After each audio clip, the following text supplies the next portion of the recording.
afternoon, parents, guardians, and friends of the school. This is my second vlog. I hope you enjoyed my vlog last week. Something a little bit different, and each week I'm going to try something different. Today I've got with me our head students, Reese Swift and Essie Naylor. They're going to help me with the way we do this vlog today. But before we get on to them and some questions for them, I want to just talk a little bit about the week. We thoroughly enjoyed having 140 odd grandparents with us on Wednesday. A wonderful opportunity for them to see the school and touch base with their grandchild. We took them on tours. For many of them it was going down memory lane. They had some idea of where the tour was taking them, but we showed them many of our new additions and changes, as well as the old pieces and the classrooms, and for them to see their grandchild engaging in teaching and learning with their class teacher. So a wonderful opportunity to spend some time with them and get to know them, and I think importantly it allows them just to understand the school environment, and I'd like to think how it's changed and grown over time, and for them to be able to engage with their grandchild out of school. So wonderful to have them, and we look forward to more engagement with our grandparents. Looking ahead to next week, we have a very important date. So Wednesday, the 20th of November at 5:30 in the PPMH is our sixth form fair. And this is in particular for our Year 11 parents and students. And it's an opportunity for them to engage with teachers, teaching different subjects in the sixth form, but importantly understanding how we offer a variety of different flexible pathways. We are no longer a one-horse pony. In other words, just having the sort of IB diploma, but we have four distinctive and very flexible pathways on offer. The IB diploma program, what's called the IB career-led program. We have IB individual subjects, and we have the BTEC qualifications, both in terms of the career-related program and as a standalone. So four options that they can engage in.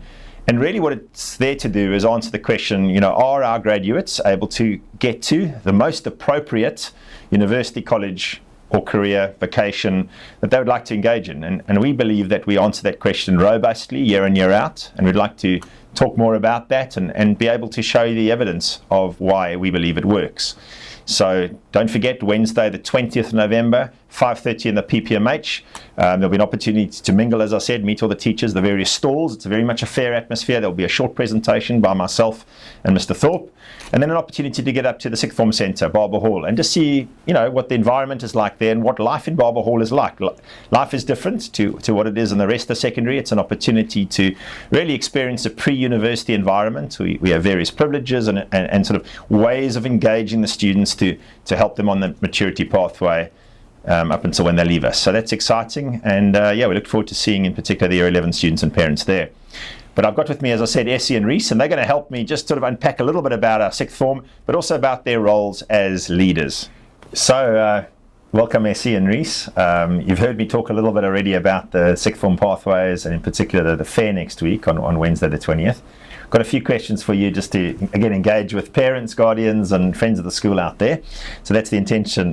Let me start with you, Essie. So which sixth form pathway are you on? And talk a little bit about your university aspirations, courses, and potential universities that you'd like to go to. Okay, so I'm doing the IB diploma, and this involves studying 3 higher levels and 3 standard levels. I'm studying in business, geography, English, standard bio, math, and French. Yep. And I'm interested in studying in the UK. I'm interested in studying international business and business management. Some universities I'm considering applying to are Bath, Warwick, Loughborough, and Exeter. Yeah, great. No, it's coming to that crunch time now, isn't it? Exactly. And Reese, yourself? Same questions, yeah. I'm also doing the diploma program. My hires are business, biology, and English. Yeah. I have a few classes with Essie, but I'm doing a bit of a different pathway. So I'm looking to the US to go to school. Yeah. Which is a bit different, is you don't really apply with a specific course in mind. You'll apply with a major. Yes. With that, there's a few other things. So I'm basically looking at a finance major where it's offered, or just kind of a general business management. But a few of the universities would be kind of UNC, Carolina, University of North Carolina. Yeah. Princeton is one of the Reach ones. Yeah. And a few others like that, a few state schools. Yeah, and good to get a bit of a contrast, UK and US, the different approaches, and that's a big part of what we do in the sixth form, is we offer a lot of university guidance in the whole application process, and for parents out there, we have someone who specialises in the US process. Sinclair does that with you. I know I help with all the NCAA stuff, and then we've got people who focus on Canada and the UK, and we think that's a real sort sort of strength of what we do. So let's dip into a little bit the leadership side of the school, and you've been doing this role now for a term and a half. So tell me a little bit about, from a leadership perspective, how do you see your role as a head student? Do you want to start this one, Reese? Sure. As the head student, I'd say you're pretty much, I don't want to say running around after everybody, but sometimes it can get like that in the stressful scenarios. Yeah. But most of the times, and what it should be, is just people come to you with what they need, and then you kind of take that to people that maybe they don't want to speak to. Maybe they're too nervous to go speak to the principal. It's scary. So That's right. That's for us to go to. We get the fun jobs like that. Yeah. No, good. And yourself, Essie, how do you see it?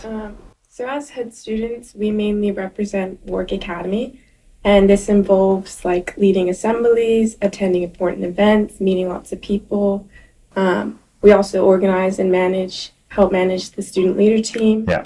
And we're just a person, like as Reese mentioned, we're someone who students can go to if they need help. Yeah, and we often say how important, student voice is and advocacy at a school, and leadership is a big part of that. And we have, a primary student council. We have a secondary student council. We also have the Year 11 prefects who help very much sort of run and manage the school. Then we've got this leadership team that you lead.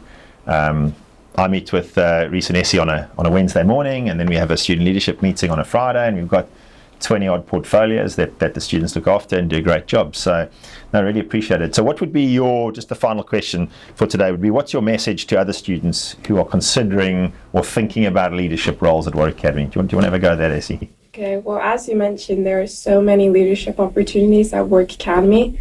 So I would encourage all students to try and get involved where they can. Yeah. Leadership is really good for building character. It helps with confidence, organization skills, communication, so many things. So I really encourage everyone to get involved. Okay, good. Yeah, absolutely. No, I agree. Encourage lots. Reese?